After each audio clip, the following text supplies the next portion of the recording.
Um, as we know, the December is signifies a very special month. Is the month where Lord Krishna spoke the Bhagavad-Gita. In fact, December 14th is the anniversary. It's typically falls on an Ekadasi. It's typically on Ekadasi.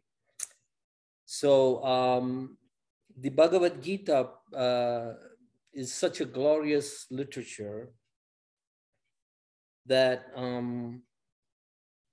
people's lives have been completely transformed just by reading the Bhagavad-Gita alone.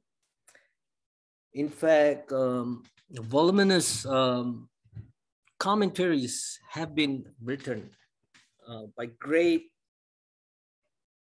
acharyas, great spiritual teachers, not only from the Vaishnava school, but even from the monistic school, the impersonalist school.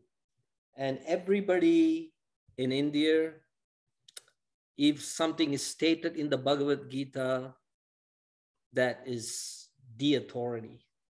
So the Bhagavad-Gita not only has found the interest and what can I say, following in India, but a lot of great Western philosophers have also seen the profound meaning in the Bhagavad Gita and the message in the Bhagavad Gita. Often, of course, so many people have commented on the Bhagavad Gita, not only religious figures, philosophers, political leaders.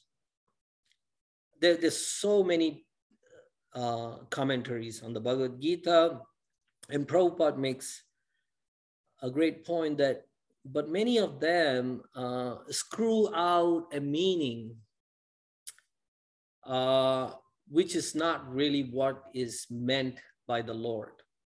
So the Lord speaks the Bhagavad Gita, Lord Krishna. Now, who is he speaking the Bhagavad Gita to? He is speaking the Bhagavad Gita not to a Brahmana. It's a very interesting thing. He's not speaking the Bhagavad Gita to a so-called renunciant or somebody who's living in the forest, who's got no duties in this world. He was actually speaking the Bhagavad Gita to Arjuna. Everybody knows Arjuna. He is the central warrior in the Mahabharata, the third Pandava among the Pandavas. We've got Yudhishthira, we've got Bhima, and then we got Arjuna. But Krishna choose to speak the Bhagavad Gita to Arjuna. It's a very important thing. Sometimes people, a lot of them still up till this day, think that spiritual discourses are meant for people who are not very implicated in this world. But Arjuna was a warrior, he was an administrator, he had to protect his citizens, he has to protect his family. There was much on his plate. As all of us know, the Bhagavad Gita was spoken in the battlefield of Kurukshetra. It was a very, very pivotal war which could decide the fate of humanity more than 5,000 years ago. So we have to find meaning in the Bhagavad Gita in our life.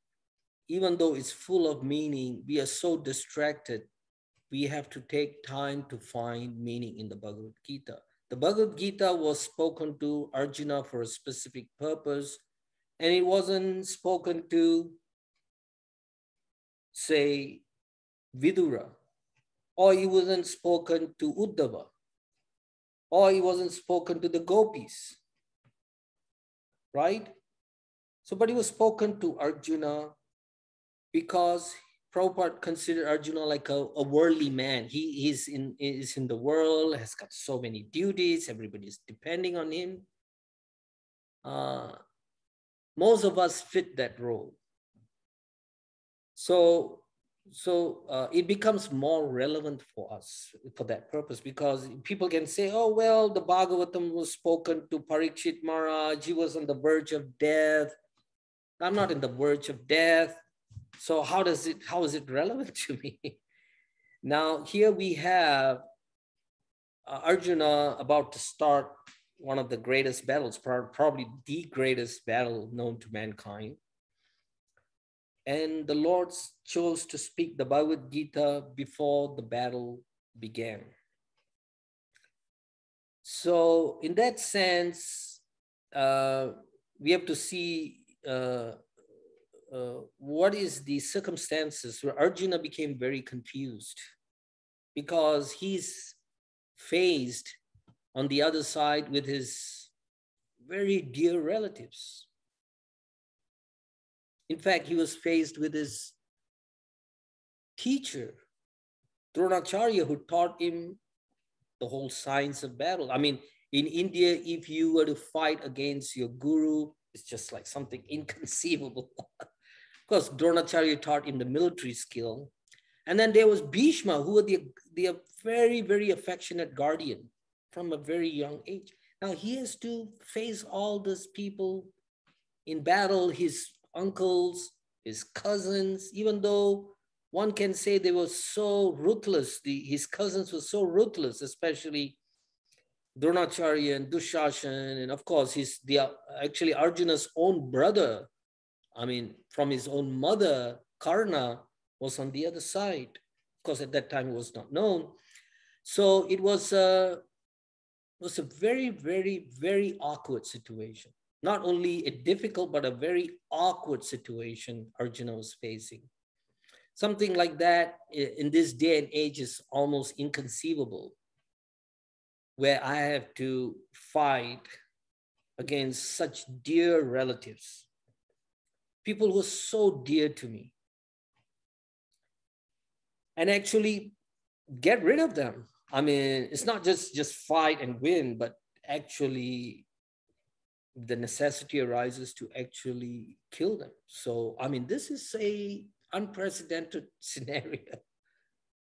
Won't you all agree? I mean, how would you feel if you are thrown in the midst of a situation like this? We think we have problems in our life, but actually our problems pale in comparison to the problem confronted by Arjuna. I mean, I don't think so anybody will deny that. We may think, oh, I have this problem, I have that problem, I just lost my job, oh, I have a family is giving me a hard time, oh, my son doesn't listen to me, my daughter is very independent. Okay, so all these are legitimate problems, but they pale in comparison to the problem faced by Arjuna. So it gives us some perspectives. So we always, I think when we're going through challenges, it's always say, hey, what are my challenges compared to what Arjuna faced? So the Lord actually chose to speak the Bhagavad-Gita in such a setting to dispel the confusion and the illusion which arose in the heart of Arjuna and the mind of Arjuna. Arjuna, being a devotee, naturally, his nature is to be compassionate, to be forgiving, to not be ambitious. These are all natural qualities of a devotee. But now the Lord is saying in the message of the Gita, Arjuna, do your duty, Arjuna. You have to fight. I don't know if all of you have read the Gita, probably most of you have. You can see starting from the first chapter, how Arjuna makes very compelling arguments, very, very compelling arguments. If you read any book on morals and ethics, you would find them undefeatable. Arjuna's arguments for not wanting to fight. But Krishna, after Arjuna's argument, he says, you're speaking like a learned man, Arjuna, but you're actually a fool. I mean, that's a very heavy statement to make. So we are similar to Arjuna, to some lesser degree, confronted with daily problems in our life. And these problems sometimes appear insurmountable. But if we take the message of the Bhagavad-Gita properly understood through the disciplic succession, you could take any Bhagavad-Gita and read their commentary and become more confused than before you took the Bhagavad-Gita. So it's a very important point. So this message has to be received through a bona fide channel. In Sanskrit, we call parampara. So that's a very important point. It's compared to passing down a ripe fruit, say a mango, which is high on the mango tree, and there are different individuals sitting along various branches, but their role is to just pass down this mango without any contamination of the mango. Pass down the same fruit until it reaches the person who's supposed to taste that mango. So that's the role of the disciplic succession, to actually pass this message down very carefully, without adulteration, without any personal agenda, simply fulfilling the will of the Lord. If the message is passed down like that, the same message which was spoken to Arjuna will remain intact, and the meaning of that message and the intent of the message and the purpose of the message will also be transmitted exactly it is to the receiver.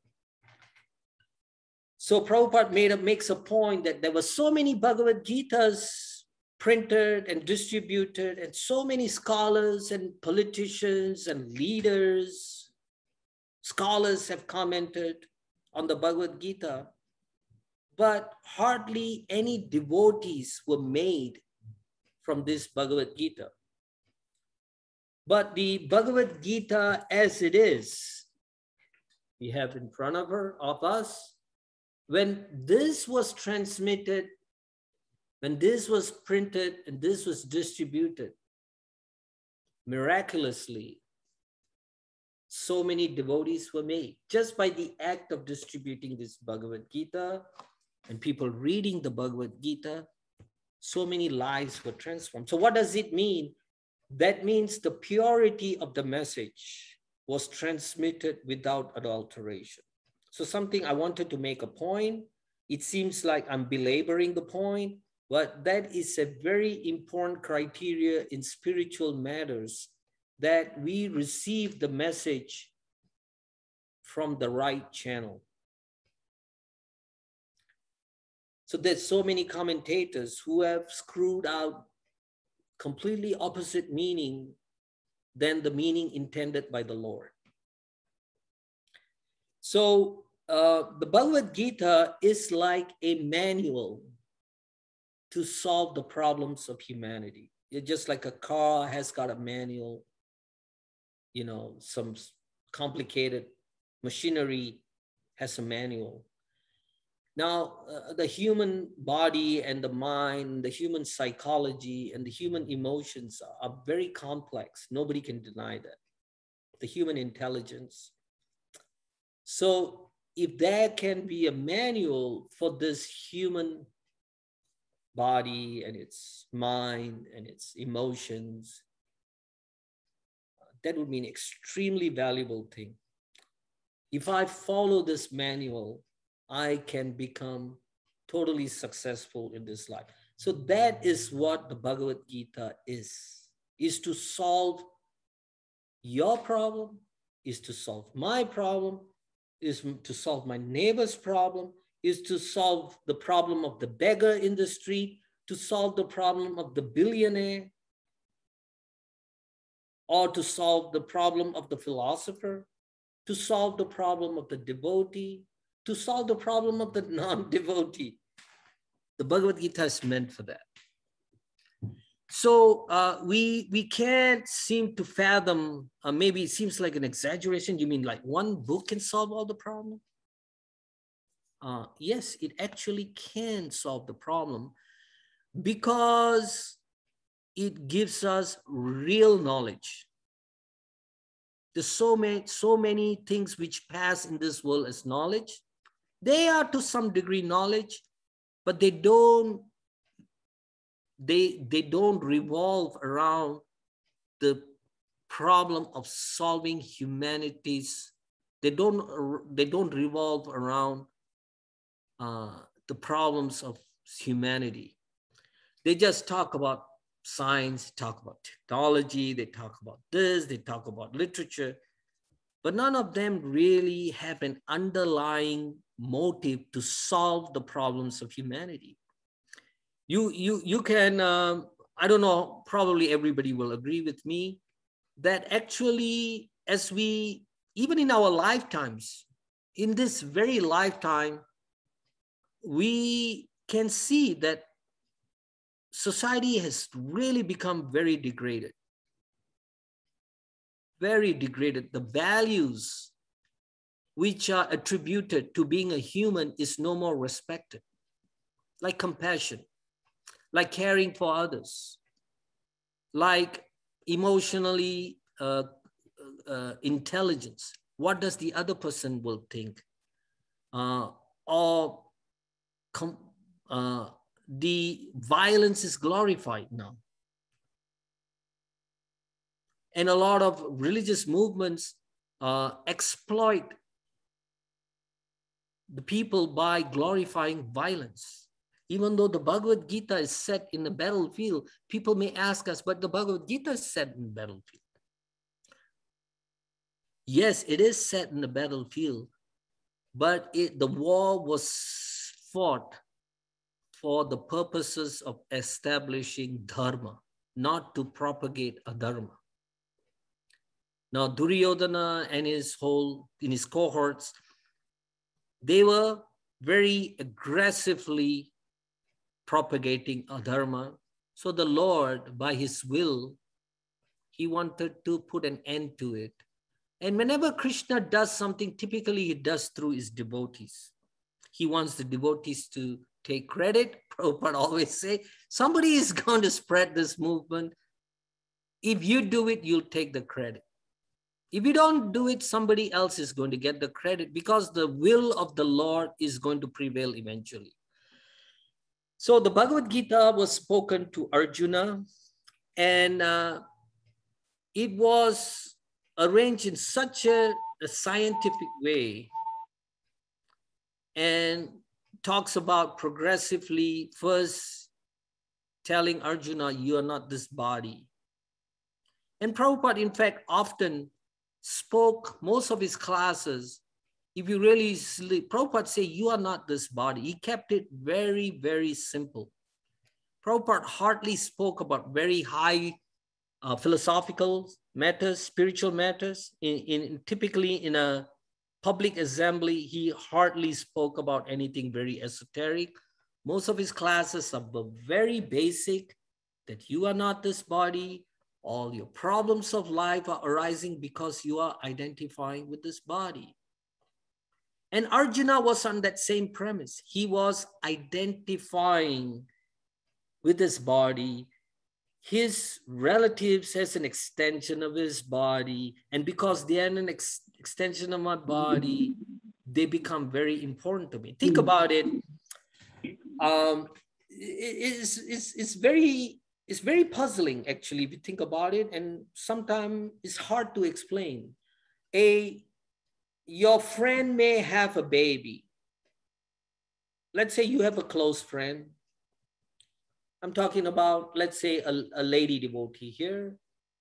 let's say she has a baby, and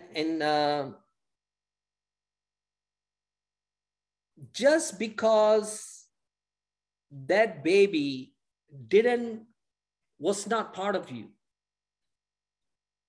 or I'm talking about a man and a woman, just because the baby didn't grow within me, didn't get born through me, you can never have the same affection for your friend's baby like you are going to have for your own baby.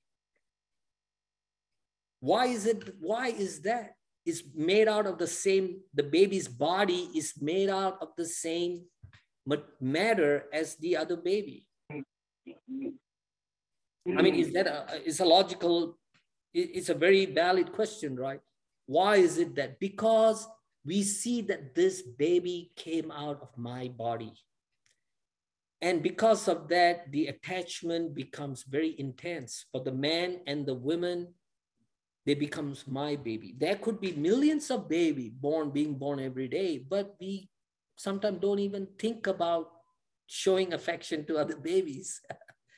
So first of all, is because we identify with the body, anything relates to the body becomes very, very important. So therefore, Prabhupada said, first of all, understand that you are not this body. And then that becomes the real foundation to really understand spiritual knowledge. Because if you continue to be convinced that you are this body, then spiritual knowledge will never penetrate really. So Prabhupada repeatedly kept emphasizing, therefore we have our regulative principles, we chant the Hare Krishna mantra, we arrange in our life in such a way that we not neglect our bodies, but we put our focus on Krishna and our relationship with Krishna. Naturally, when you do it that way, naturally we'll come to realize that actually I am not this body. So the Bhagavad-Gita today, it talks about the Gita MAHATMYA. And it starts from, you are not this body, Krishna talking about karma, Krishna talking about knowledge, Krishna talking about how to conduct your life, what to do, what not to do. Krishna talks about the more intimate things of spiritual matters within chapter 7 to 12. Those parts of the Bhagavad-Gita are considered more confidential than the other things, other chapters, and Krishna progresses like that till the 18th chapter. It was quite a very lengthy discourse, but ultimately the purpose was to dispel Arjuna's misconception that he is this body, and anything related to the body is important. And Arjuna's predicament, his very awkward and difficult predicament, becomes dispelled. And then he realized that this is actually what I'm supposed to do, because this is what the Lord wants. And the purpose of my existence is actually to follow the will of the Lord. Anukulya sankalpam pratikulya varjan. Accepting things which are favorable to the service of the Lord and rejecting things which are unfavorable. I mean, who could say, oh, I want to go to the forest and become a saintly person and chant Hare Krishna? Who could say that is unfavorable? But when it came to Arjuna, that was unfavorable. So the Bhagavad-Gita kind of clears the misconcept. A lot of people have very, very sentimental concept about what is spiritual life. Spiritual mind means samsiddhi haritoshanam. Your perfection comes from satisfying Krishna. And my service could be completely diametrically opposite to yours in satisfying Krishna. A Kshatriya's duty is to fight and protect. A Brahmana's duty is to educate spiritually and teach people how to live. A Vaishya is to perform trade. So for the pleasure of the Lord. A Sudra does. So none of them are exempt from the mercy of the Lord. And even the Varnashrama system Krishna talks about in the Bhagavad-Gita. how to conduct your life, how to be disciplined, how to not to be too excessive in certain things, how not to artificially renounce this world, how to control the mind, how to fix. And Krishna also gives many options for people can even do some basic things. It's ultimately just do some good if you can't even do some basic practice. So the entire spectrum the Lord has given us, how to serve him. So, so those of you who have not really read the Bhagavad-Gita, or those of you who have not, may have read the Bhagavad-Gita, but who have not kind of scrutinized the message of the Gita, please do that. At least in this month, we have the month of Gita Jayanti. Gita Jayanti is also that time where the Bhagavad-Gita is profusely distributed by ISKCON. Because Prabhupada repeatedly says, only the message of the Lord, when it broadcasts, can really solve the problems of humanity. So we have a debt. Since we have received this message, it is only right that we distribute this message. If not, the message we receive will also not act on us. When you give, you receive. You may have read the Bhagavad-Gita, you say, I've already read the Gita, okay, I'm happy. But you'll find as you distribute the message of the Gita, as you speak the message of Gita, when you educate the masses about the Gita, your understanding of the Bhagavad-Gita increases. This is the special quality of spiritual knowledge, that the more you give, the more you will receive. So the Bhagavad-Gita is arranged in 18 chapters. There is a great book called the Gita MAHATMYA. Now, there are many works called the Gita MAHATMYA. Actually, technically, the Gita MAHATMYA Prabhupada refers to in his introduction to the Bhagavad-Gita.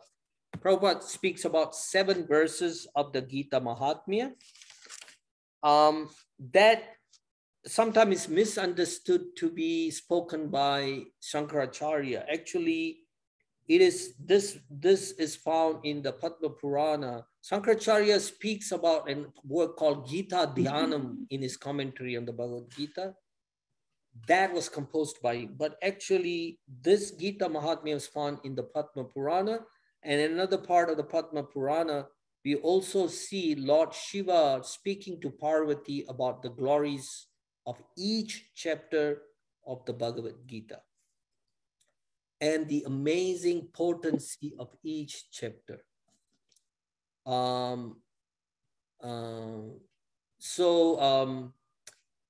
me read the Gita Mahatmya. Prabhupada speaks about the Gita Mahatmya towards the end of his introduction.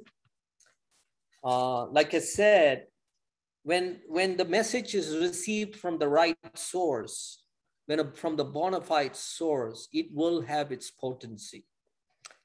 If not, it becomes tainted by the speaker who is not representing the tradition properly. So if you have received this message from various teachers who are not pure, who have a, what can I say, not only pure, but who have a personal agenda to transmit a message other than the real message, then over time, the message becomes distorted. In fact, Krishna speaks about this very same matter. He says, because over time this message was lost, therefore now I'm speaking this message again. So the Lord does this whenever he finds that his message has become distorted and the real message is lost. The Lord appears. Just like the great acharyas appeared. Lord Chaitanya appeared. And then the various exalted spiritual masters in our tradition appeared. So Prabhupada says, Prabhupada quotes from the Gita Mahatmya. Prabhupada finishes, in conclusion, Bhagavad-Gita is a transcendental literature which one should read very carefully. Okay, Prabhupada makes that statement. One should read it very carefully. One should not only recite the Bhagavad-Gita. Of course, there's a lot of benefit, but one should also very scrutinizingly and carefully study the Bhagavad-Gita. Just like the Bhagavatam, it is said, it is written for the thoughtful and rasikas, for the thoughtful persons. And only those people can really dive into the message of the Bhagavad. Bahuka and rasikas, the Bhagavatam speaks about. So similarly, the Bhagavad Gita is glorified. So Prabhupada says very carefully, Gita Shastram idam punyam ya patet prayataha puman. If one properly follows the instructions of Bhagavad Gita, Gitam Shastram idam punyam, one can be freed from all the miseries and anxieties of life. Bhaya Shokadi Varjitaha. One will be freed from all fears in this life, and one's life will be spiritual. So the first statement of the Bhagavad Gita, Gita Danasya Shilasya Pranayama Parasya Cha Naiva Santihi Papani Purva Janma Kritani Cha. If one reads the Bhagavad Gita very sincerely and with all seriousness, then by the grace of the Lord, the reactions of his past misdeeds will not act upon him. Just like the Ganga has so much potency to purify, when the Bhagavad Gita is also regarded that way. Shankaracharya says, Bhagavad-Gita kinchidadita Ganga jalalava kanika pita. So the Lord says very loudly in the last portion of the Bhagavad-Gita, Sarva dharman parityaja mamekam saranam vraja aham tam sarva papebhyo mokshayishyami masuja.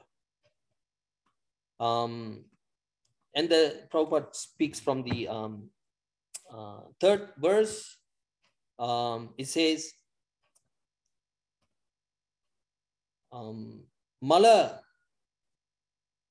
Mala nirmochanam pumsam jalasnanam dine dine sakrit gita amrita snanam sangsara mala nashanam. One may cleanse himself daily by taking a bath in water.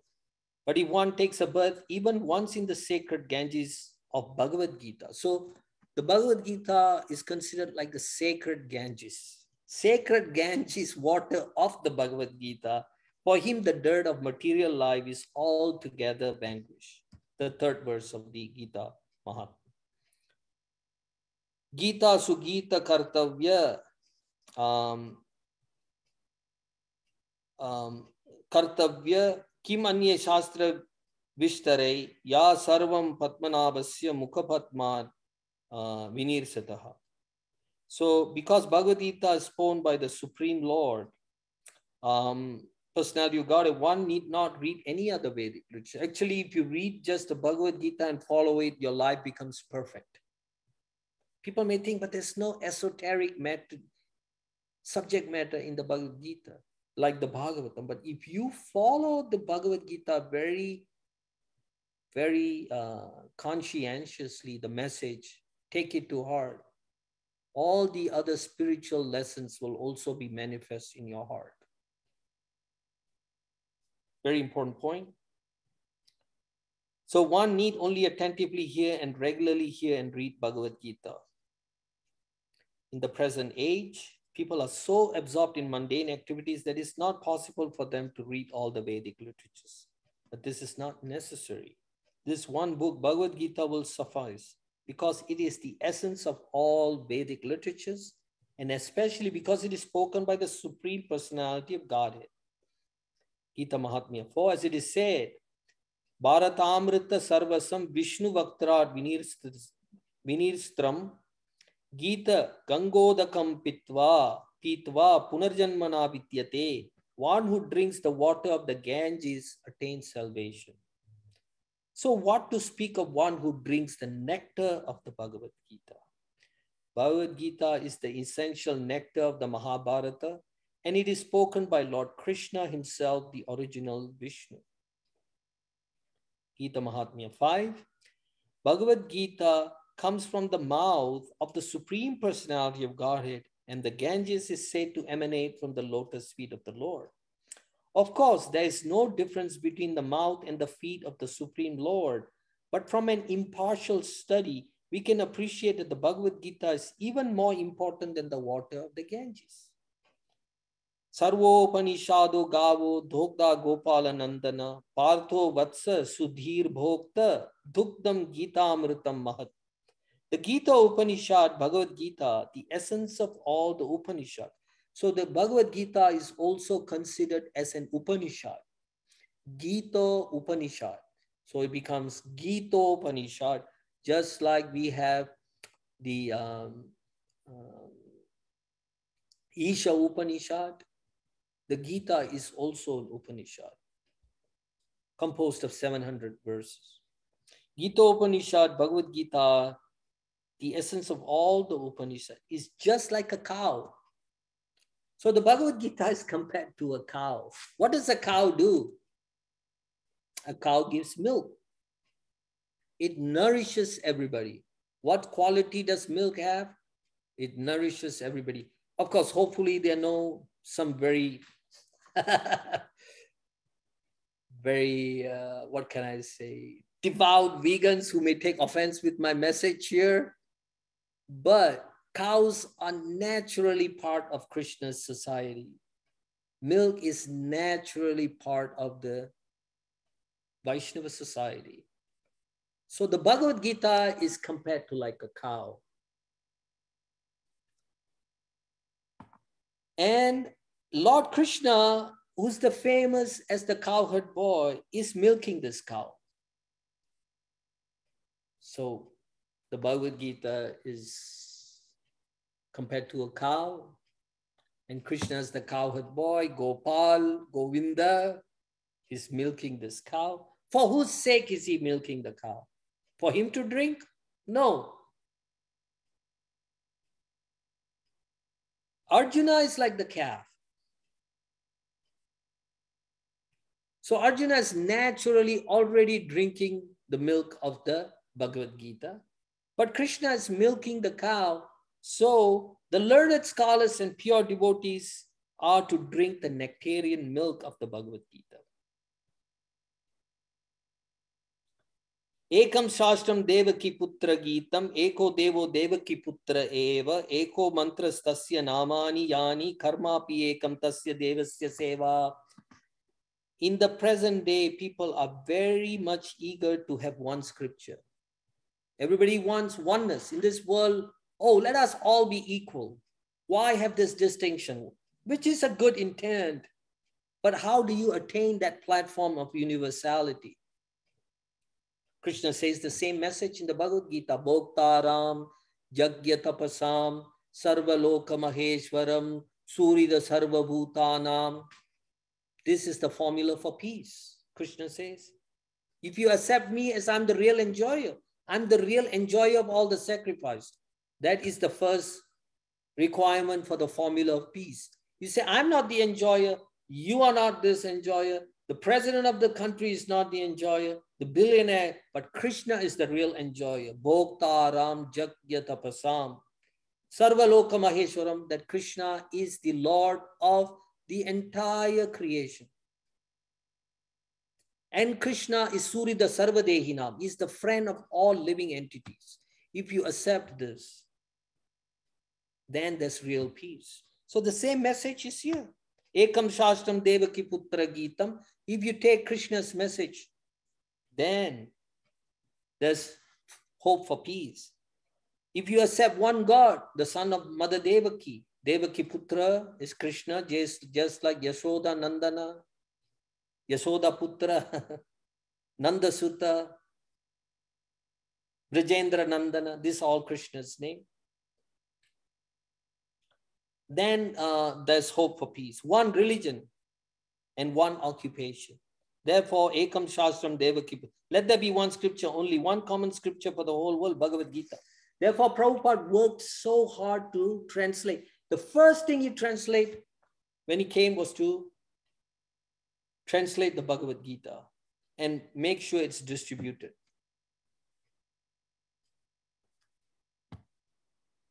Ekam Shastram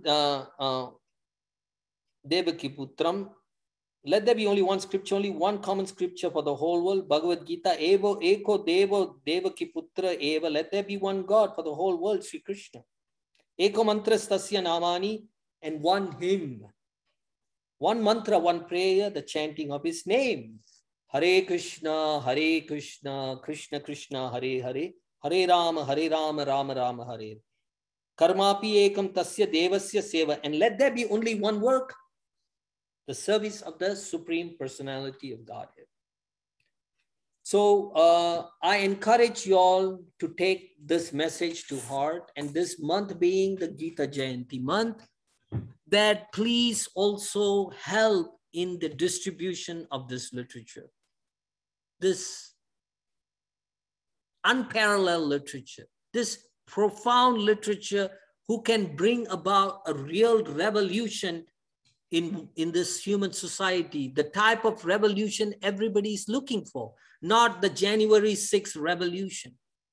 That can only make things worse. That kind of revolution can only create more misery for everybody. But the real revolution is a revolution of consciousness, which Prabhupada so expertly knew and worked so hard and pushed his disciples and made his disciples understand that this is the real revolution which is going to solve humanity's problem. A revolution of the heart, a revolution which says, you know what, we are not this body. I am black, you are white, you are yellow, you are red, you are green. These are completely inconsequential in the broadest sense. What really matters that I am spirit, soul, and I have a very intimate relationship with the Supreme Lord. And because I have an intimate relationship with the Supreme Lord, and since we are part and parcel of the Supreme Lord, therefore I also have a very intimate relationship with you. When people realize that, then there will be a real revolution of consciousness. There won't be any more enemies. Everybody would become our family. Vasudeva Kudumbakam. The whole world will become our family. And when the whole world is your family, where's the question of enmity? Where's the question of fighting? Sarva Sukhena Bhavantu, let the whole world become happy. Only the message of the Bhagavad-Gita can bring about a change.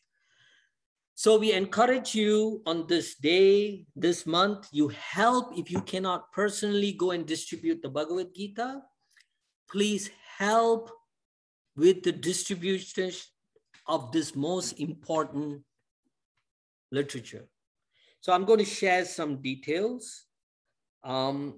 Our brahmacharis here who are very sincerely and very dedicatedly distributing the Bhagavad-Gita and Prabhupada's books, they wanted me to pass this message. On this day of Bhagavad-Gita also, we will be probably also be having a program at the temple where we will chant the entire Bhagavad-Gita. There's a wonderful event with a fire sacrifice at the end. And then people will distribute a certain number of Bhagavad-Gitas. Say a box of hardcover Bhagavad-Gitas will contain 16 hardcover Bhagavad-Gitas in a box. And if you sponsor a case, it'll be $108. And a soft cover Bhagavad-Gita will contain 24 in a box. The price is still the same, 108 for a soft cover and 108 for a hardcover case of Bhagavad-Gita. If you want to sponsor individually, a hard copy is $10 and a soft copy is $5. I don't want to make this too transactional, but please consider this. We are spending so much money on so many things, which sometimes doesn't even really help us spiritually. And Krishna says in the Bhagavad Gita too, amazing. You know, whatever point I'm talking about, Krishna actually talks about this, every one of this in the Bhagavad. He says, for those who share this message with others, they become very dear to me. Just the act of sharing this message. How can you share? You may not have time to speak about the Bhagavad Gita, or you may not even have any knowledge about the Bhagavad Gita, but just the act of sharing this message with somebody. Just like the act of sharing your prasadam with somebody. You may not be a cook. You may not even know, but just the act of taking prasadam and, hey, please have some of this prasadam. You'll be benefited tremendously. Similarly, the Bhagavad Gita is the very same way. So I encourage all of you to please consider this message very, very seriously. And please encourage your friends and family to do the same. You should also give this Bhagavad Gitas to people who you really care about and people also who you don't care about. How do you give the Bhagavad Gita to people who you don't care? That's the business of the book distributors, because you don't even know who is out there. So how can you care about somebody you don't know, right? So both categories, you should distribute the Bhagavad Gita. And you can do it by helping the distribution by sponsoring this Bhagavad Gitas. So I think I can stop here, and I will open to the esteemed devotees who have so patiently heard me. Please give your thoughts and your comments, and if there's any correction, please correct me. Thank you so much. Can we open it to the floor, Rupa Manjari Mataji? Yes, Prabhu, if anybody has any questions, comments, takeaways, appreciations, please feel free to unmute.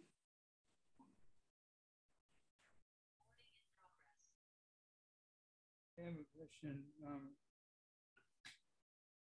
You kind of very, can you get closer? Sorry, remember, Prabhu? Yeah, I have a question.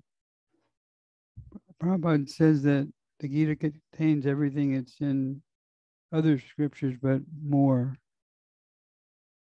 Can you comment on that?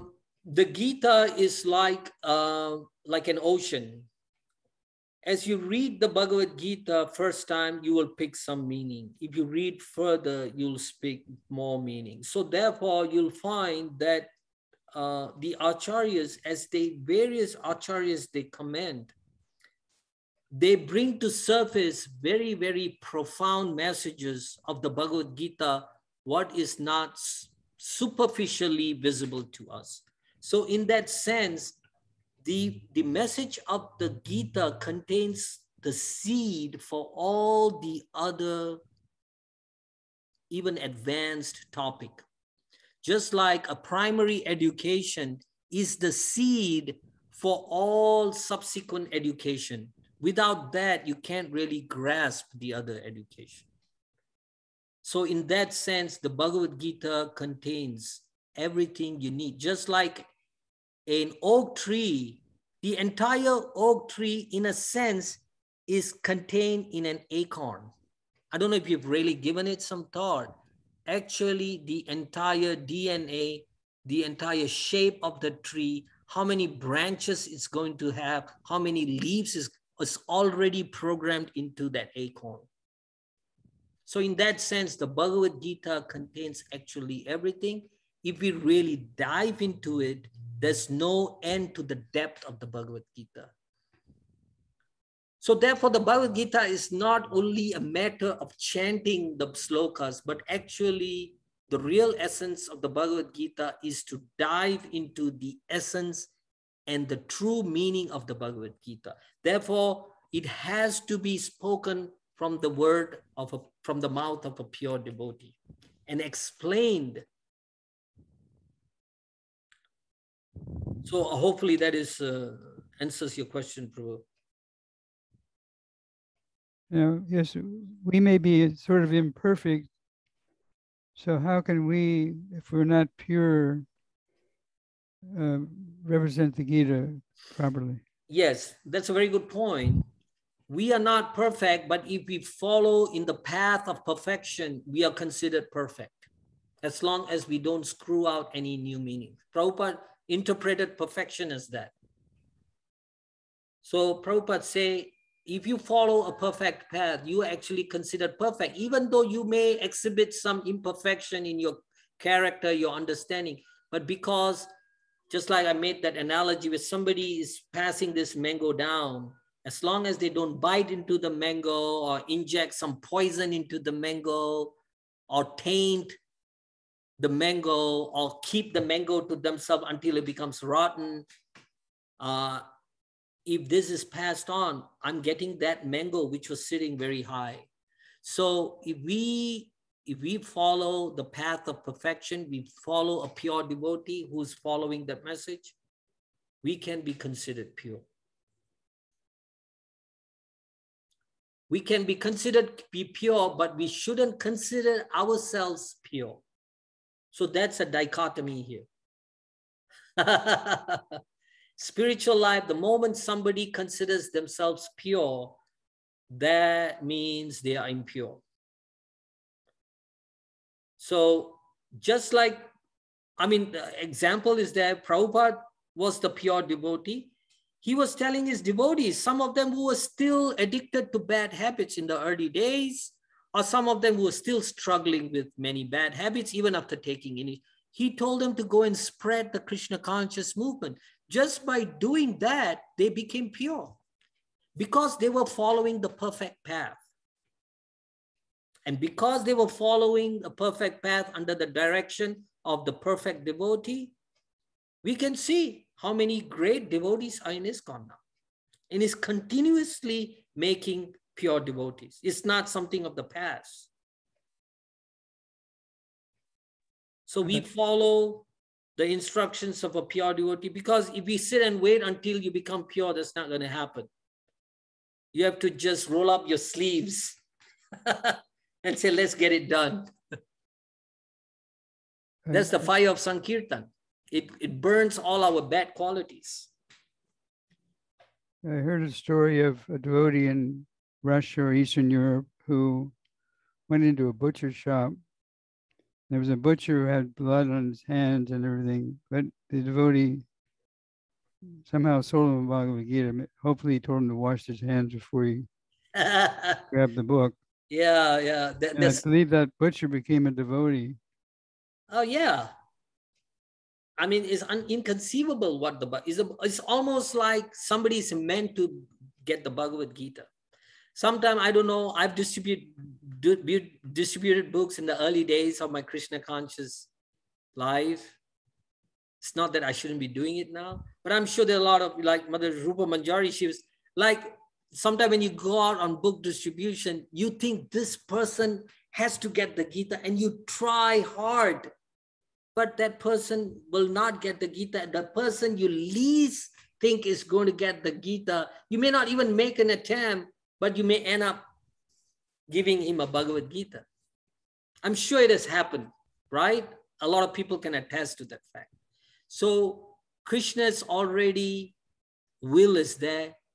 When people are right for this message, they will get the Bhagavad-Gita. So the role of the devotee is not to discriminate who is right and who is not right to get the message. We have to give it, and the Lord will decide who takes the Gita. Because the Lord is seated in their heart, just like he's seated in our heart. So, you know, I hope, Sarvabhauma Prabhu, you are the prime book distributor. I still recall very fondly, you were so intent on distributing Prabhupada's books. So I feel like you are putting me through a quiz. I wish I had your enthusiasm, but you are awesome. That's all I can say. You're still continuing to push on the movement despite all your physical challenges. Hats off to you, Sarvabhauma Prabhu. Anybody else have to? Sarvabhauma Prabhu ki jai. So if anybody wants to, you can reach out to, you know, all of you know, I know my number, you all may not have my number, but Sarvabhauma Prabhu or Sri Rupa Manjari, Guru Bhakti Manjari, Guru Bhakti Mataji, please reach out to us and we can help you facilitate the sponsorship for the Gita Jayanti program. Or you can get the whole box yourself and give to people who you really care about. If you really care about somebody, you will give them the most wonderful thing. And the Gita is the most wonderful thing. So over a year, you can buy one Bhagavad-Gita case, 16 books. I'm sure giving 16 books over a year to somebody who you really care about is not going to be very difficult. That is another approach you can take. I used to mail, we used to have a program in Dallas where I will tell, give me all the people you want me to mail the Bhagavad-Gita. You don't even need to mail the Bhagavad-Gita. I will include a message in there, dear such and such, your dear friend, your dear family member, such and such has sponsored this Bhagavad-Gita and wishes that you receive this Bhagavad-Gita and you please wanting you to read this wonderful message of the Gita. We used to do that in Dallas. So you could also do something like that. And people get very moved when you care about them. Let's say when you expect something in the mail and you open, somebody has sent you a wonderful gift. It will really make their day.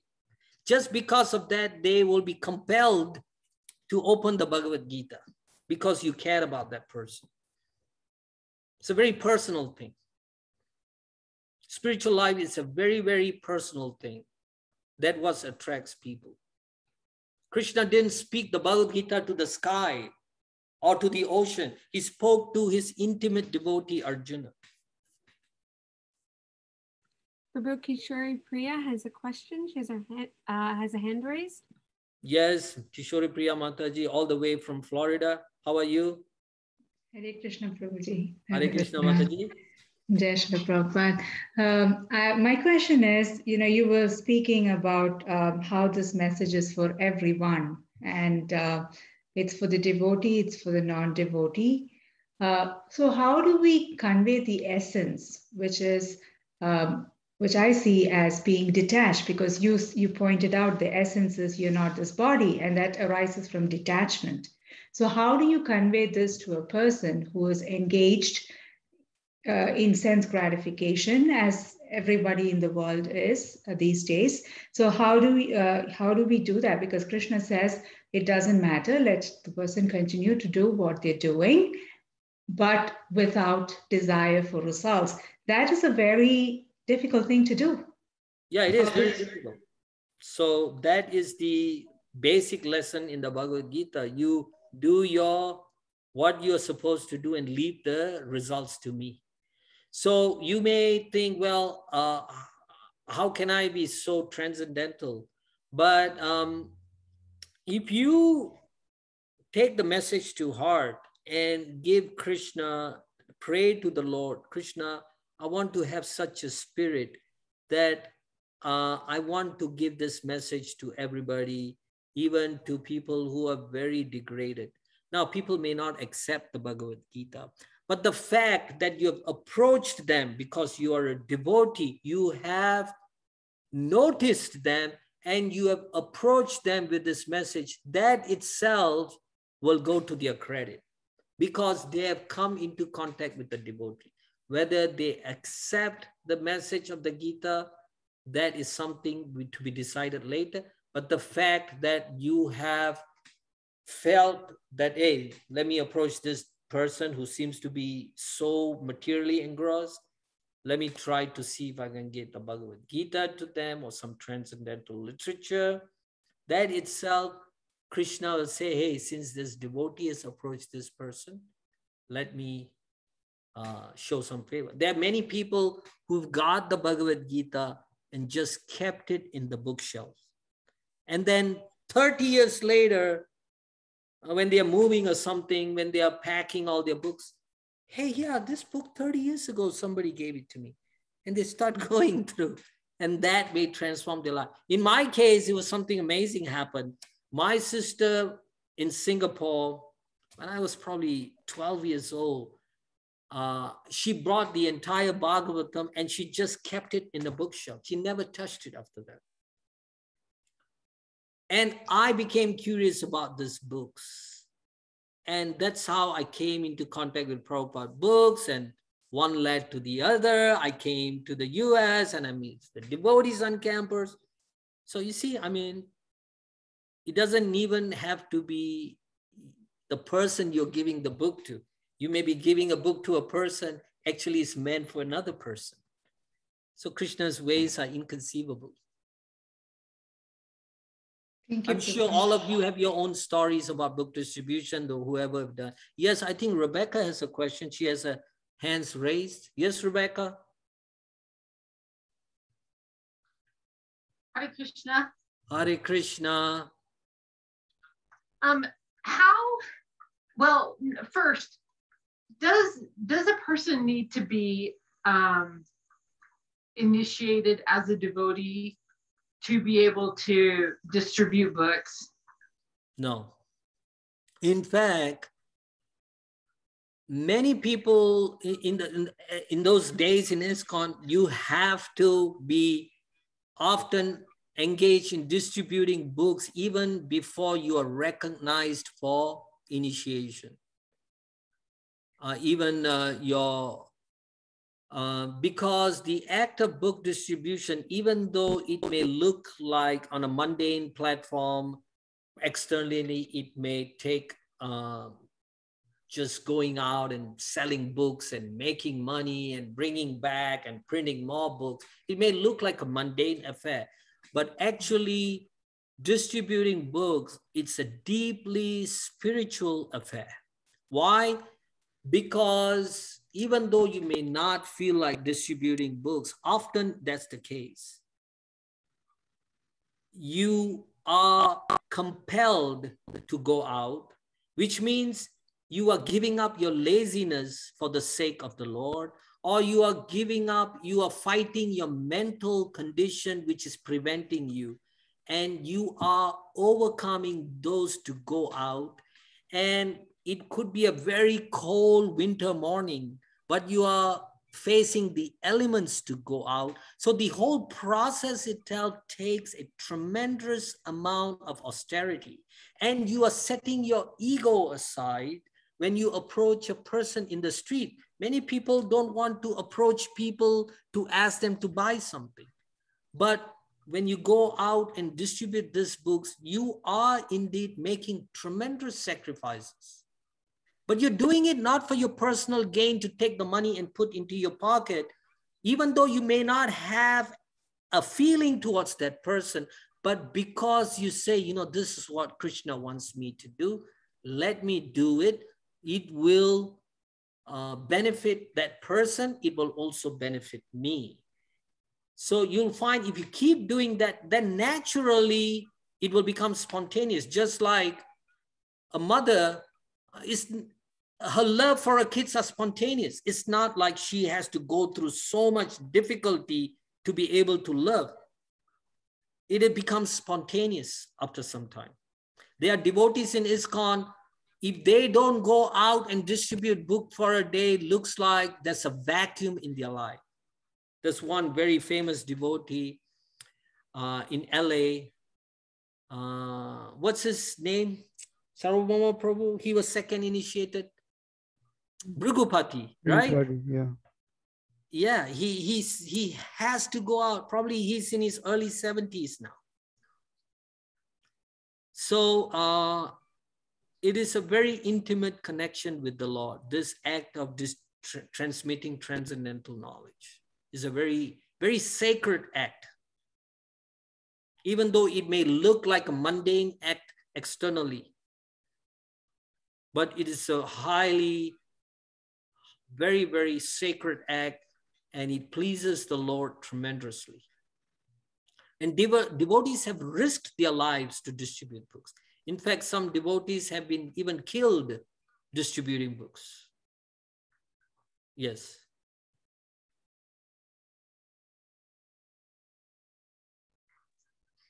It's honestly, it's kind of a, it's a hard thing to do. Distributing books. It's an intimidating thing to approach people and hand them something. Especially where I live, people are very standoffish, and I don't know. I would say, some of them are open-minded, but most of them are not open-minded people. And yeah, I agree with you. I want to distribute books where I am, and I think I'm going to buy a case, and I'm going to try to. I mean, I know some people I can give them to.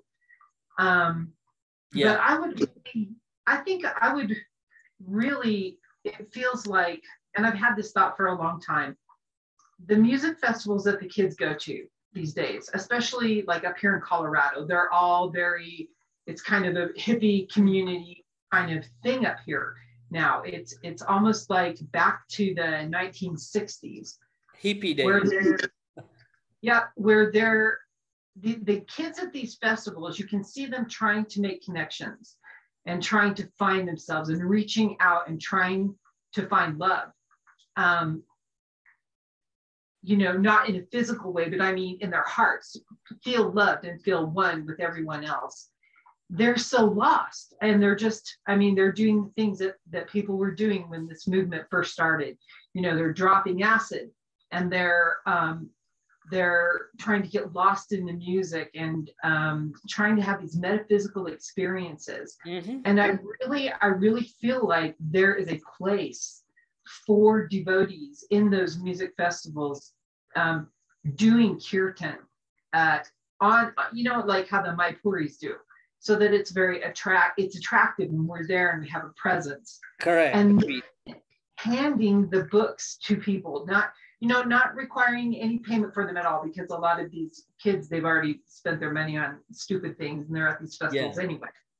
But I feel like it's extending your hand in love. And I really do think that there is a large group of young people who are suffering and who need this, just not part of, they don't see it in their own culture. Down in Houston, I saw it because my friends brought me to the temple, and I immediately knew I was where I belonged. But to get people to that point initially, that's where I keep getting tripped up. Yeah, I agree.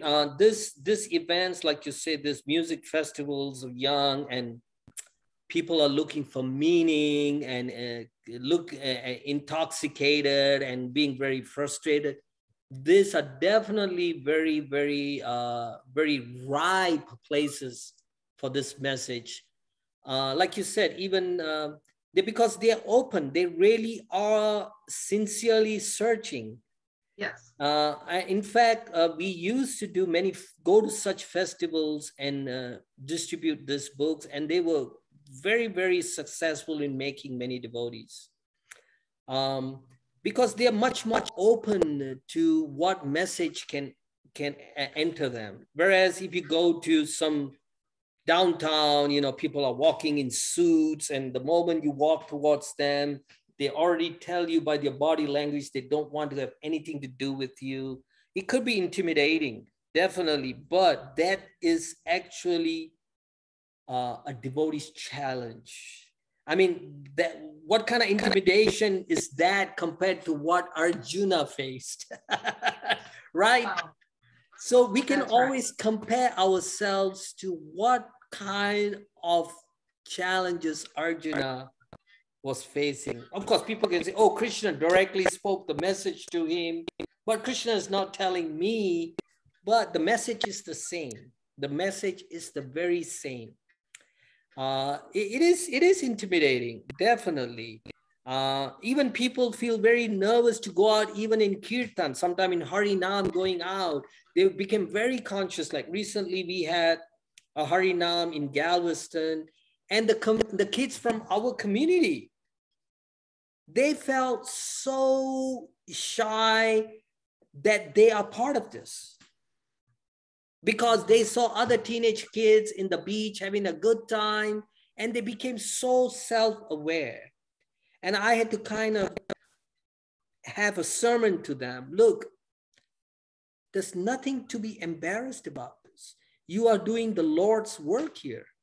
What is that to be embarrassed? In fact, if they are inquisitive, it's for their own benefit. You shouldn't see that their inquisitiveness is causing me to become embarrassed because I'm out there chanting some foreign thing and in a group dressed in a weird way. These things initially may be there, but as you progress, these things will be inconsequential. In fact, they may be even beneficial because you dress differently. People will tend to notice you more. And because you're chanting, people will get so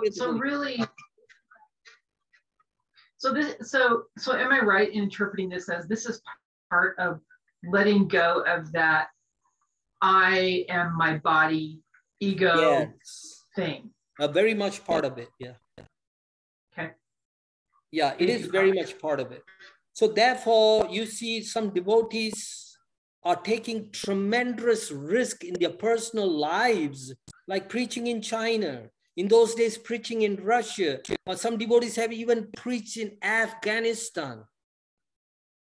I mean, if they don't have such conviction, and if they've not transcended this bodily platform, how could they do this?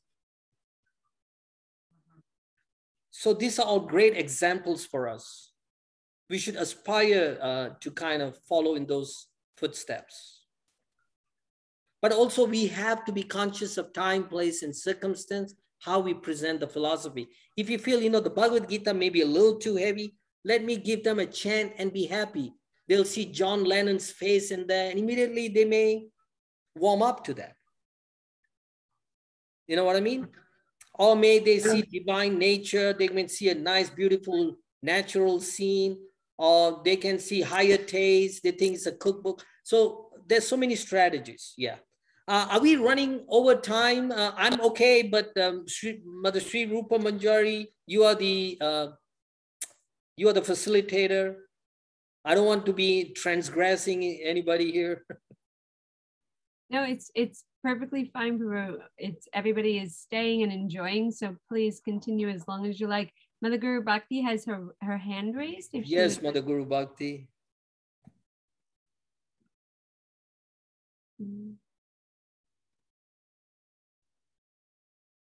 I think you're muted. You are muted, yeah. Yes.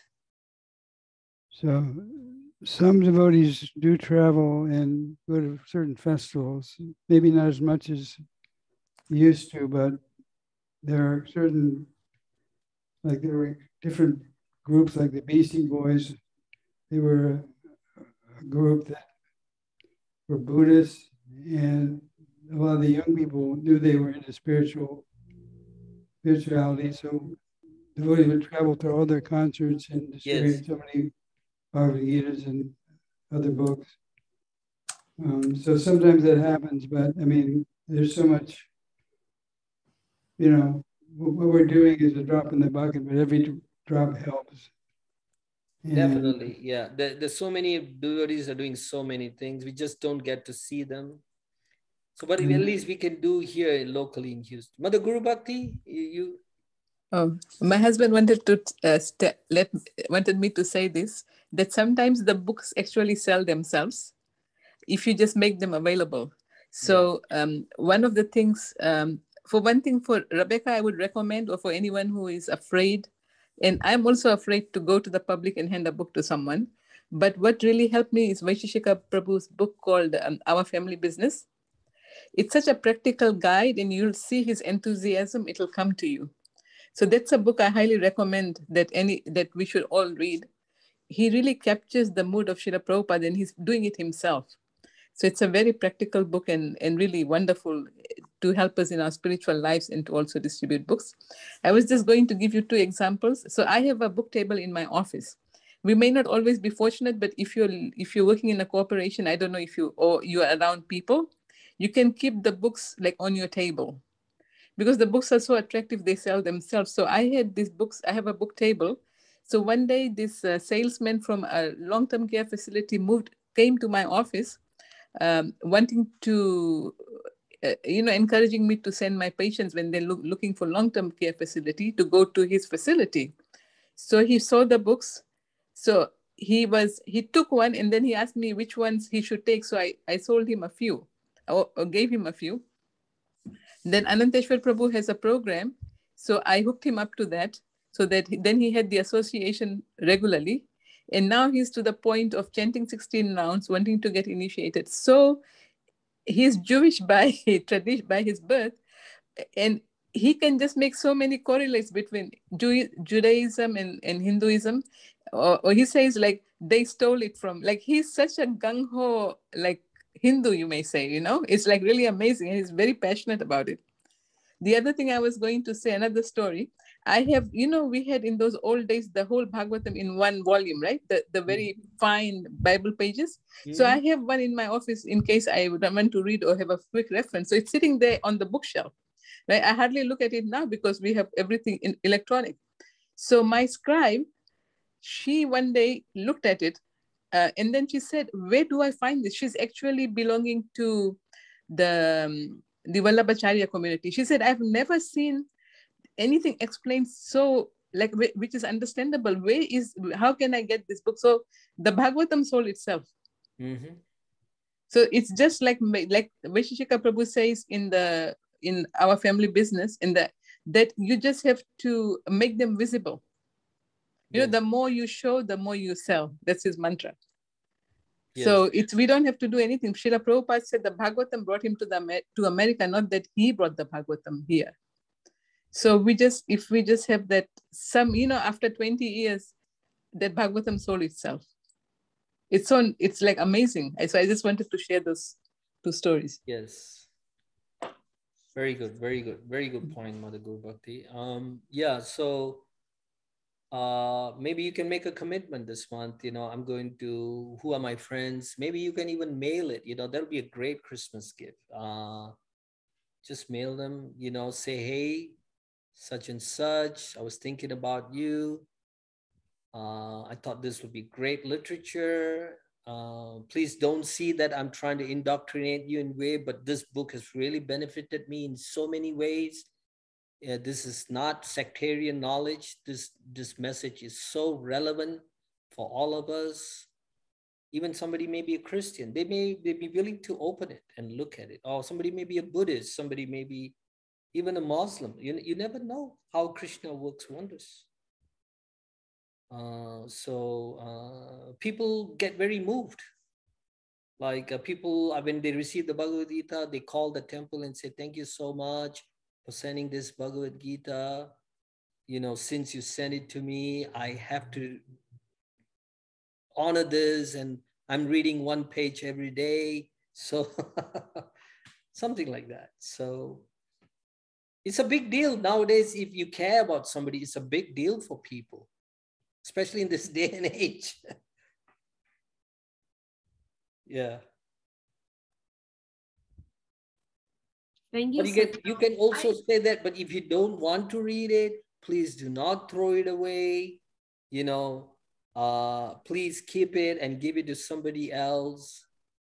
So sometimes people just toss it in the bin. I mean, people have ravaged through dustbins and got Bhagavad-Gita and have become devotees, by the way. I'm not kidding. It has happened. Yeah. I really like to see the Gita in the restaurant, in the Govinda's restaurant at the temple.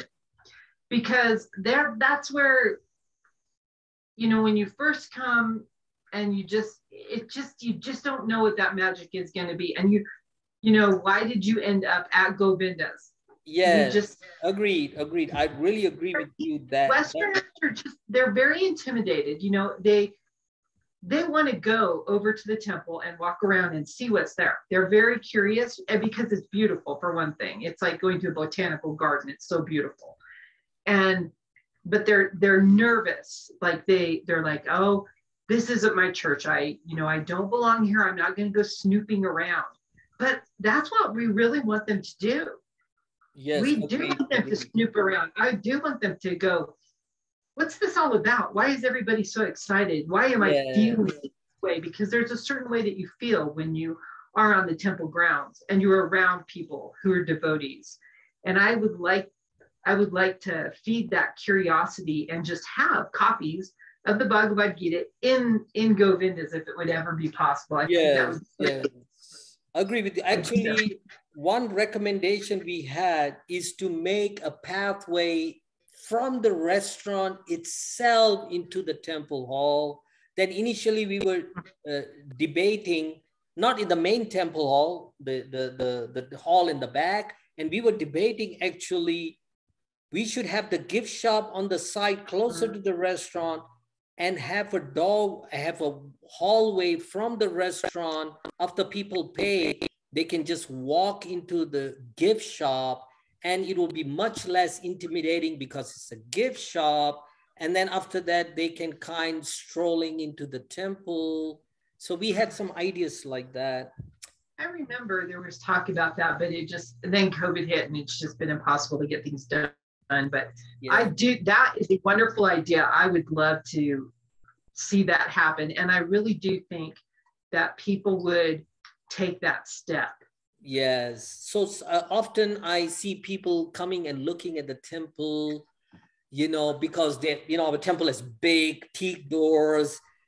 So people think, well, kind of look intimidating. Am I welcome here? So I think as devotees, we should also help people let their guards down and kind of say, hey, you want to come on a tour? I'll be happy to show you around the temple. It's a beautiful temple. It's a great architecture. I brought people in there before like that. So I think under the circumstances, we have to make people warm up to us because, like you say, you have a very good point. How many people are coming to Govindas? If they're coming to Govindas, that means naturally they have affinity for vegetarian food, for some religious matters, some non-violence is already, they may be vegans, vegetarians, or somebody exploring vegetarianism. So these are actually very right candidates. I agree with you. Yeah, maybe on the receipt, they should have a free ticket for a tour. Yeah, maybe that's a good idea. Yeah. So any other comments, questions? Hope I've done justice with my limited knowledge. It was a very inspiring talk, and it was so nice to hear so many realizations from everybody, and so everybody seems to be so inspired to go and give out the Bhagavad-Gita. Thank you so much for joining us and inspiring us. Oh, I'm inspired now. I have to now carry my weight. So I will definitely sponsor some boxes, and I will also see who I can give this to, and maybe it'll make me and my daughter will have that project of mailing these books to people we know. That sounds like a wonderful father-daughter activity. Yeah, I think we need to do that, me and my daughter. That's a real good bonding activity. Yeah.